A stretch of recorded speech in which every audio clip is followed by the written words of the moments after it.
Morning, সুপ্রভাত, নমস্কার। Pramila Mukherjee blogs চ্যানেলে অনেক অনেক স্বাগত। আমি প্রমীলা। ব্লগটি শুরু করলাম সকালবেলা। রান্নাবান্না বলতে আজকে ডাল ভাত বানালাম, জলখাবারও ট্রাই করেছি, কালকের মতনই করেছি। তো রান্নাবান্না সেরে এখনই বসলাম, এখানে সব খাবার দাবারগুলো। তো জলখাবার খেয়ে চলে এলাম সোজা দুপুরে রান্নাটা সেরে নিতে। আজকে কই মাছ এনেছে, তো সর্ষে সানরাইজের সর্ষের যে পাউডারটা আছে ওটা দিয়ে বানাচ্ছি। ঝাল হবে, টমেটো ধনে পাতা এইসব দিয়ে। আজকে শান্তনুকে বললাম টমেটো এনো, অনেকদিন আনা হয় না, খাওয়া হয় না। তো আমাদের পায়ের তলায় ব্যথা, সরি আমার না, শান্তনুর পায়ের তলায় ব্যথা হচ্ছিল বলে। তো যাই হোক, ও বলে এখন ঠিক আছে বলে আর অসুবিধা নেই, খাওয়া হচ্ছে। তো যাই হোক, এখন আমি ঝটপট করে ওই কই মাছের ঝালটা করে নিই।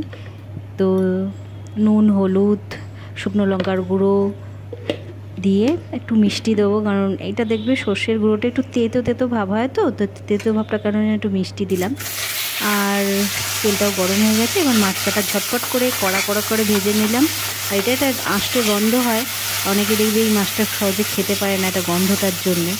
তো যাই হোক, গন্ধটা যাতে কাটে সেজন্য সুন্দর করে কড়া করে ভাজবো, আর ভালো করে ধুয়েও নিয়েছি, আর যাতে খেতেও ভালো লাগে আর গন্ধটাও যেন চলে যায়।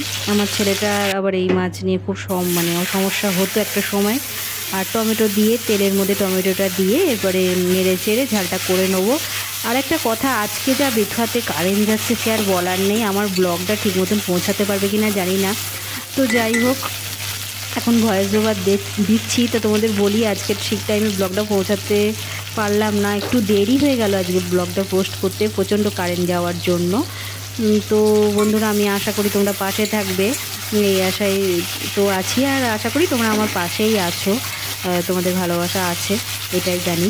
তো যাই হোক, টমেটো ওটাকে ভালো করে তেলের মধ্যে দিয়ে নেড়েছে। তোমরাও করো নিশ্চয়ই, এইভাবেই করো, আমি যেভাবে করি, এমন কিছু আহামরি কিছুই না।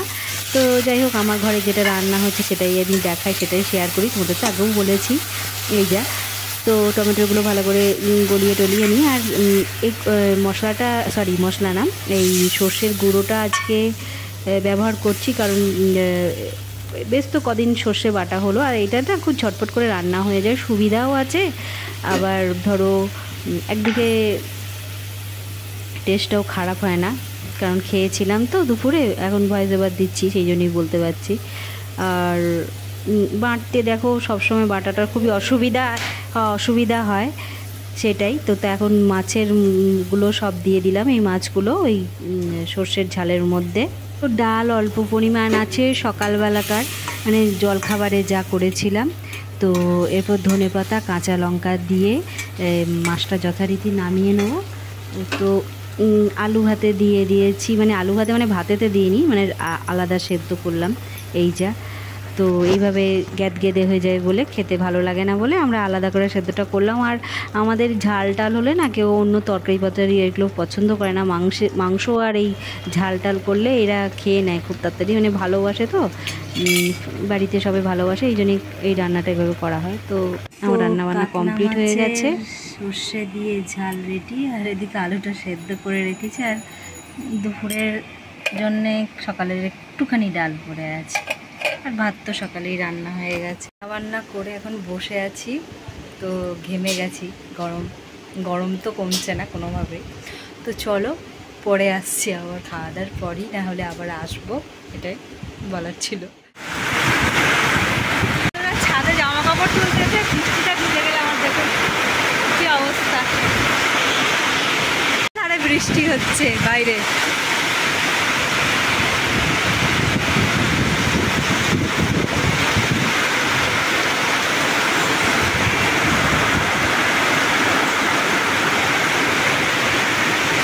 বন্ধুরা, স্নান সেরে এলাম, তখন তো দেখালাম কি বৃষ্টি পড়ছিল।